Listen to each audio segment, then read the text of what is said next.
On today's episode, we're talking about never, ever, ever touching the principal.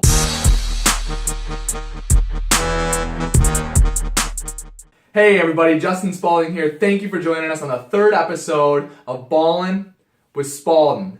Before we start, please hit the subscribe button so you are updated on when we drop new stuff. If you could please leave a comment, leave your question, thought, share it with someone else who wants to be a millionaire, because today is all about never touching your principal once you get it invested.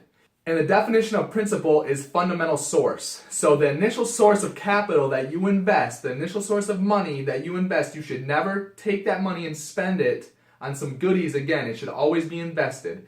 It might not always be invested in the very first investment you make, but it should always be invested so that that investment is then paying you. So let's say year one, January 2016, you've racked up $40,000 in your investment savings. You invest it with a business owner at a 10% interest rate. When you see interest rate, that's on a yearly basis.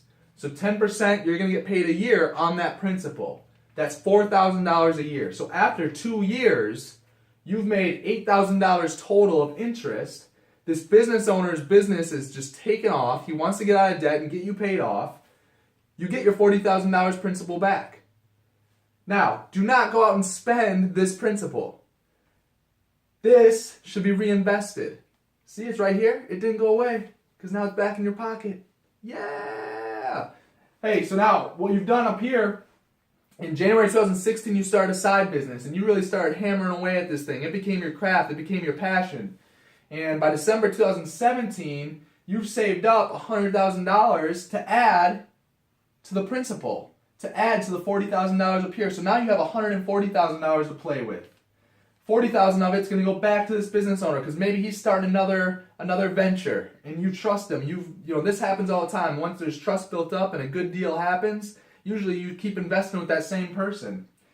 So let's say this is a 3-year. It takes 3 years to get your money back.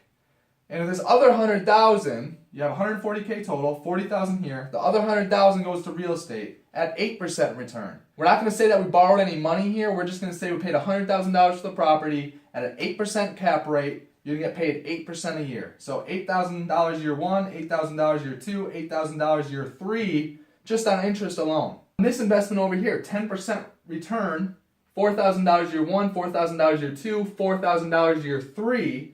And now, remember, you're getting the initial principal back. So these numbers right up here, the principal's in green, it didn't go away.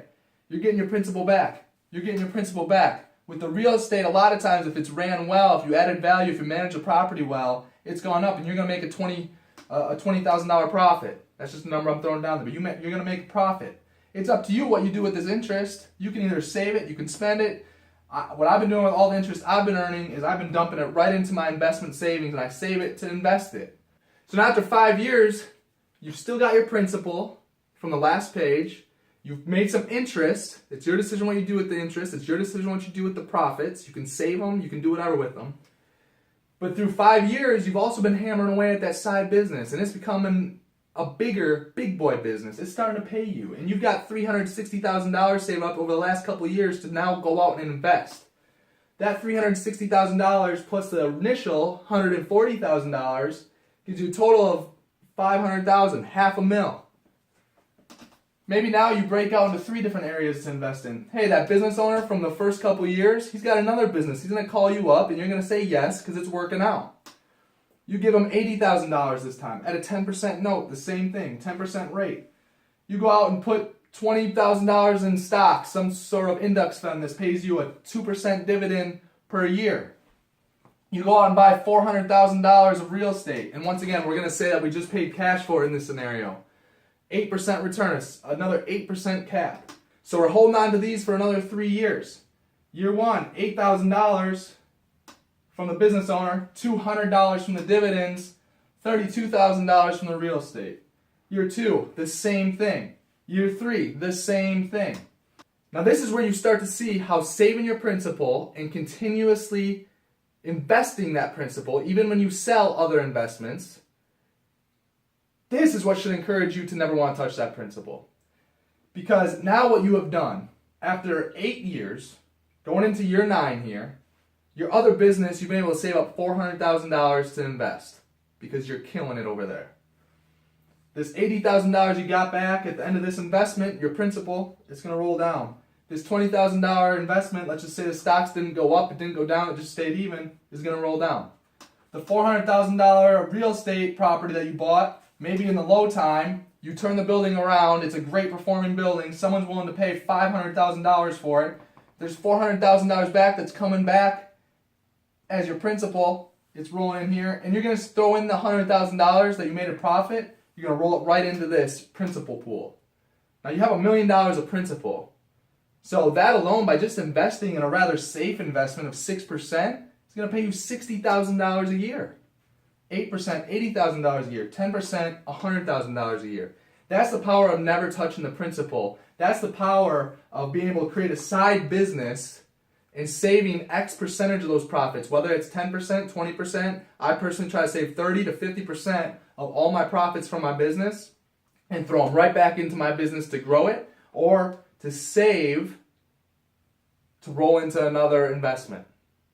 So we're going to move on to something that I find really exciting because people have been asking me questions, and the first question we're going to answer on Ballin with Spauldin is, I currently have $30,000 invested with Fidelity. Should I keep it there or move it all into stocks and or real estate?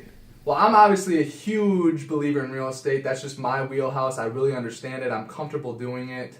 But everyone's a little bit different. It's not for everybody. I think that it is a very good investment, and it's very manageable for the regular type of human being to go out and buy a 4-unit or 8-unit building and learn how to manage it and learn how to run it correctly to make money, and then ultimately add value to the asset to sell it for a profit.